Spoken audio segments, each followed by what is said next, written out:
you know, I think any brand has to realize that when you're investing in a product or a business model, it is a matter of knowing if you want to approach it from a this is my product and these are my people, I'm going to go find them now, or these are my people, what is my product? And that's kind of the difference between top down and bottom up. But regardless, your approach is important because it will skew the way your business model is perceived and also how you develop it and how much money goes into it. Right. So we talked about like two pretty different approaches that are both kind of interesting. One is like, you know exactly what you are. You're like, we gave the example of like, you're a seltzer water with no citric acid, which means people with sensitive stomachs can drink you. Like that's a niche ass product. And now you go out and you find the people in the world that are exactly that. And you don't waste a single marketing dollar because you know exactly who you are and you know exactly who you're talking to. And there's some poetry there because that's like a human truism, like love yourself first before you love others. Like know who you are and what you're looking for, go find them. Don't like waste your time trying to please everyone. And it's the same as a brand.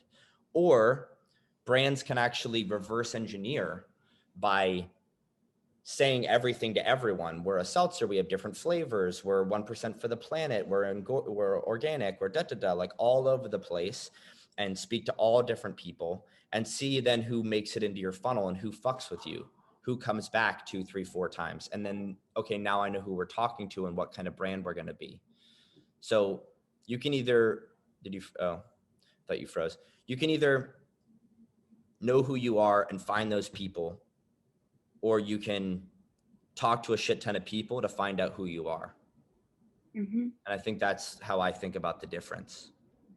Yeah, exactly. And knowing once you have your niche, you don't need to sell out in that niche. Like you should stay refined, stay true to the people that love your brand, want to be a part of it, want to invest in it, and be the bottom of the funnel of the hourglass, right? Like the repeat buyers of your product.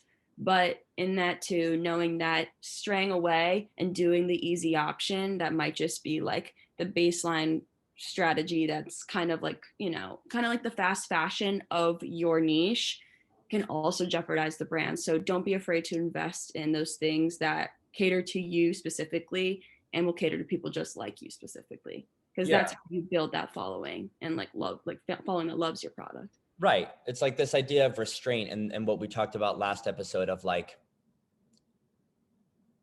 if you have a certain amount of trust and a certain amount of goodwill with your core customer base, you can draw down on that. And you gave the example of like people in your followers are asking for like sweatshirts and t-shirts, and you could just like make money off of that today, but it kind of destroys your brand a little bit because Mm-hmm. that's not what your brand stands for. Fast fashion is like, no. So you're making napkins, which is much more tied in with your brand. Fewer people will buy them, but you're not burning goodwill. You're not like torching your brand for cash. You're making a little bit of money, but actually building this sun brighter and brighter and brighter of how your customers think of you. Mm-hmm. Um, and so I think like brands having more patience, right? It's hard because if you're venture backed, there's this pressure to go super fast.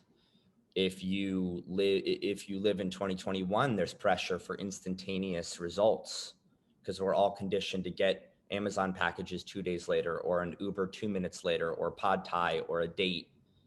We want shit now. But if you can slow down and only sell to those people that you know really fuck with you in a way that is authentic to that relationship, you build your brand equity slowly. And you'll find more and more and more people like that and make more and more money.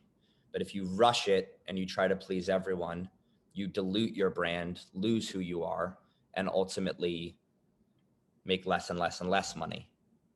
Exactly. There's more opportunity for burnout when you spread yourself thin, whether that be burnout through the eyes of the customer or yourself. You got to make sure you're feeding the brand in a way that also feeds you, and that's how you're going to find your people. And like you said, it's kind of a long game with making sure that that's a sustainable demographic that will continue to grow. That, yeah, I can't remember who was saying this recently, but like, it's some famous business CEO who said like, I always tell the truth in meetings because then you don't have to remember anything. You Mhm, just tell the truth. You don't have to remember what lies you told. mhm, And it's sort of the same thing. Like if you're just authentically yourself, right? And you just really, really stick to your brand, it's not exhausting. It's not like you have to like keep up all of these lies and be all these things to all these different people, right? Like you embody this so well to me because I can always tell when you're connected to something and when you're not. And I know that when you're not, you really feel it. It really pulls you down and like you can't sustain it. mhm. And then when you really fuck with something, you shine so brightly, like brighter than almost anyone I know.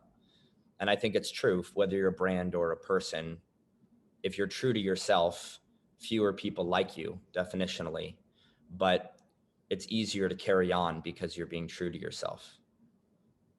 Exactly. And it makes being a business owner or a creator or anything that much easier when it's an energetic process, like we said.